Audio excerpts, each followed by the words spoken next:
Assalamualaikum warahmatullahi wabarakatuh. Selamat malam sobat cerdas sekalian.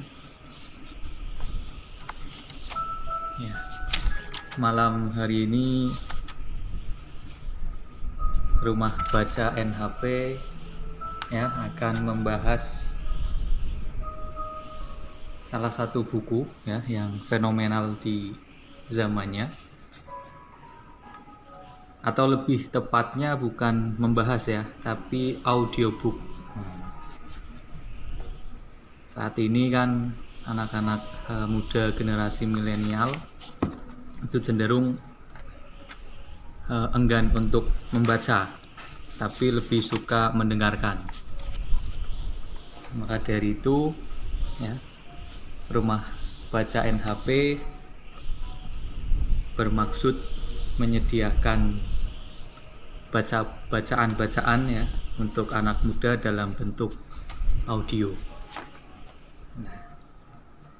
Untuk yang pertama, kita akan membaca buku karangan Andri Rizky Putra, founder Yayasan Pemimpin Anak Bangsa. Judulnya Orang Jujur Tidak Sekolah. Buku ini ditulis akhir tahun 2014. Waktu itu saya dapat buku ini gratis di salah satu pertemuan yang diadakan oleh salah satu radio terkenal di kota Semarang yang saat itu Mas Andri Rizky Putra itu sebagai pembicaranya. Nah, alhamdulillah pada saat ada sesi tanya jawab, saya bertanya, kemudian dapat door prize buku dari beliau. Judulnya Orang Jujur Tidak Sekolah. Kita akan sajikan buku tersebut dalam bentuk audio. Ada 18 bab di dalam buku ini. Mulai dari prolog, kemudian ada a wild child, kemudian orang miskin dilarang sekolah, orang jujur juga dilarang sekolah, mengejar paket C. Selanjutnya ada We Can Make It Faster. Kemudian wajah pendidikan kita saat ini, A Duty to Act,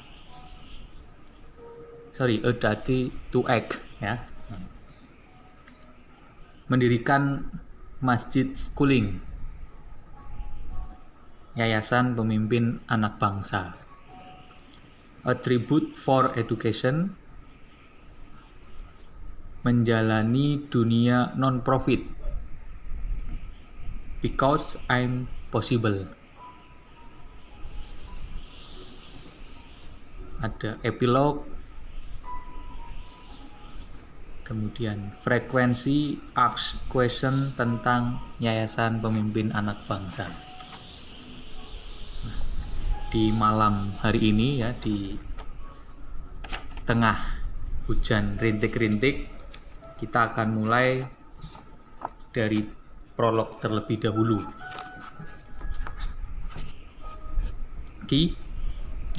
Kalau kamu nggak bisa mengikuti apa yang berlaku di masyarakat, maka kamu akan selalu tertinggal.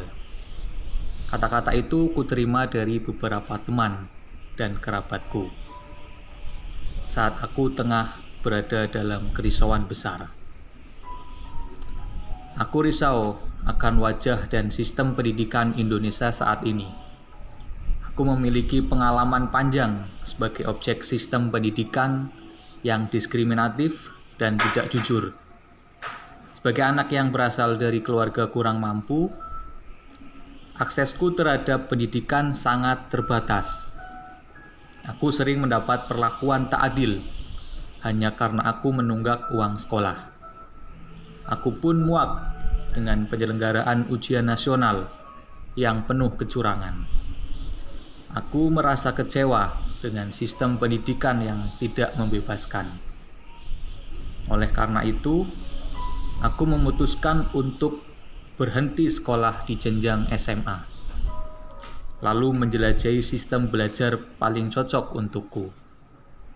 Kata-kata di atas tidak sedikit pun melemahkanku, justru menjadi motivasi utamaku untuk keluar dari arus pendidikan yang berlaku saat ini, terutama terkait cara menempuh pendidikanku selanjutnya.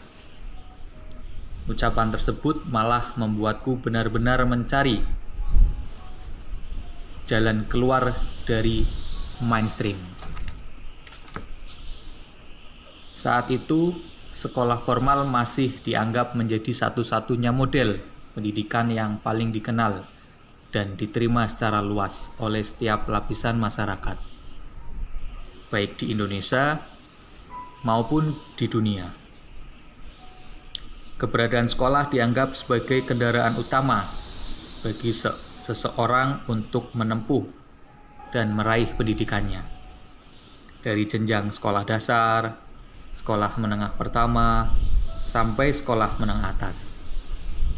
Oleh karena itu, wajar jika mereka yang tidak bersekolah di sekolah formal atau putus sekolah akan mendapat stigma yang negatif dari masyarakat.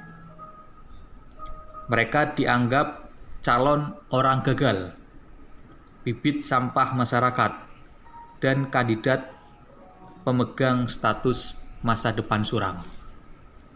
Akan tetapi, sesungguhnya Indonesia mengenal 3 jenis sistem pendidikan, yaitu pendidikan formal, pendidikan non-formal, dan pendidikan informal atau lembaga kursus dan pelatihan. Mereka yang tidak dapat mengambil cara alternatif berupa pendidikan kesetaraan, perbedaannya cuma terletak di ijazah yang akan didapatkan. Mereka yang bersekolah akan menempuh UN, sedangkan mereka yang menempuh pendidikan kesetaraan akan menempuh UN kesetaraan. UN kesetaraan yang terdiri atas paket A setara SD, paket B setara SMP, dan paket C setara SMA memang dikhususkan bagi mereka yang tidak bersekolah secara formal. Mereka yang akan mengikuti UN kesetaraan dapat menempuh pendidikan melalui homeschooling atau pusat kegiatan belajar mengajar PKBM. Baik homeschooling maupun PKBM, dua-duanya merupakan lembaga pendidikan yang diakui pemerintah di luar pendidikan formal seperti sekolah. Benar, pada dasarnya pemerintah mengakui keberadaan UN kesetaraan. Dan siapapun yang menempuh UN kesetaraan tetap mendapat pendidikannya di jenjang perguruan tinggi manapun di Indonesia. Berdasarkan Undang-Undang Nomor 20 Tahun 2003 tentang Sistem Pendidikan Nasional, hasil pendidikan kesetaraan dihargai setara dengan hasil program pendidikan formal. Hanya saja, image bagi mereka yang menempuh UN kesetaraan memang kurang baik. Orang yang mengikuti UN kesetaraan memang kebanyakan adalah mereka yang putus sekolah, seperti anak-anak jalanan, pengamen, pembantu, ataupun kaum-kaum lainnya yang dianggap terpinggirkan. Oleh karena itu, pemegang ijazah UN kesetaraan sering mendapat cibiran dan lirikan sinis. Masyarakat dipenuhi keraguan bahwa mereka yang memiliki ijazah UN kesetaraan akan diterima di universitas negeri unggulan di Indonesia. Singkat kata, di masyarakat kita, ijazah UN dari sekolah bernilai jauh lebih tinggi dan terhormat ketimbang mereka yang mengikuti UN kesetaraan. Padahal, apalah artinya selembar ijazah? Itu hanyalah secarik kertas yang pada akhirnya hanya tersimpan rapi di lemari. Bukan bukti absolut seorang benar-benar memiliki intelijensi yang memadai. Nilai-nilai indah yang tertulis di atas ijazah belum tentu mewakili kemampuan pemiliknya. Juga belum tentu menggambarkan apakah si pemegang ijazah benar-benar mendapatkan transfer of knowledge di institusi pendidikan tempat ia menimba ilmu. Pandangan negatif bagi orang-orang yang menempuh UN kesetaraan dibanding orang-orang yang menempuh UN di sekolah formal memperlihatkan bahwa pendidikan formal dan berkualitas hanya diperuntukkan bagi mereka yang mampu secara ekonomi dan berasal dari keluarga yang mapan. Tumpukan iuran uang sekolah, uang seragam, uang buku, ongkos perjalanan, baik untuk ke sekolah maupun ke tempat les, ditambah uang les bimbel atau mungkin privat, jika dikalkulasikan pasti akan menjadi besar. Bagi mereka yang berasal dari keluarga mapan, mungkin hal itu tentu tidak menjadi masalah. Namun, bagaimana jika kondisinya sepertiku? Rumahku sering mengalami pemutusan listrik karena menunggak pembayaran lebih dari 3 bulan. Aku sering membolos karena tak punya ongkos membayar angkot. Lalu, apa aku tak berhak mengenyam pendidikan yang layak? Apa aku harus merasa minder dan pesimistis, tidak bisa bersaing dengan mereka yang disediakan ini dan itu oleh orang tuanya? Apakah otomatis hal itu membuatku tidak bisa berkompetisi dengan mereka? Bagiku, belajar adalah fitrah manusia. Kita terlahir dengan insting untuk belajar dalam diri kita. Hanya saja, definisi belajar itu tidaklah sebatas matematika, bahasa Inggris, ekonomi, dan pelajaran-pelajaran yang diajarkan di sekolah lainnya. Belajar dalam kamusku berada dalam konteks yang sangat luas. Kita bisa belajar melalui berbagai cara, mulai dari menonton, berdiskusi, mengobrol, atau bahkan mungkin dengan bergosip. Seringkali minat belajar itu menjadi tenggelam lantaran sistem yang berlaku di sekolah. Tak jarang, sekolah berarti jam belajar yang panjang, ditambah les dan bimbel. Beban dan jumlah pelajaran yang sedemikian banyaknya, serta konsep mengajar dari guru yang monoton dan kaku. Kondisi itu tidak memberikan kesempatan bagi siswa untuk berpikir kritis, dan tentu menjadi momok yang membebani siswa dalam belajar. Di lain sisi, konsep homeschooling sebagai pendidikan alternatif kini sudah cukup dikenal luas di masyarakat.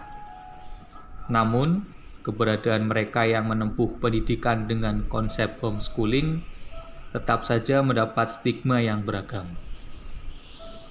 Ada yang berpandangan mereka yang homeschooling berasal dari golongan ekonomi menengah ke atas, atau berprofesi khusus, misalnya atlet, aktor, atau musisi.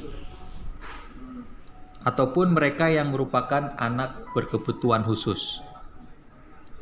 Ada juga yang beranggapan bahwa mereka merupakan anak-anak yang tak mampu beradaptasi dengan kegiatan pendidikan di sekolah. Aku tak peduli itu. Hanya satu yang kupegang. Jika uang menjadi modal utama untuk bersekolah, maka pendidikan itu sendiri telah mengkhianati ruhnya. Bahkan keluar dari amanat konstitusi negara ini, bahwa setiap warga negara berhak mendapat pendidikan. Manusia memiliki natur untuk belajar. tanpa perlu ditunjuk. Aku ingin meraih pendidikan dengan cara yang menurutku sehat dan manusiawi. Jika memang keinginan tersebut tidak bisa aku dapatkan di sekolah, lebih baik aku tidak usah bersekolah. Aku memilih caraku. Aku mendidik diriku sendiri. Satu hal yang selalu kuingat, ya, jika uang menjadi modal utama untuk bersekolah, maka pendidikan itu sendiri telah mengkhianati ruhnya.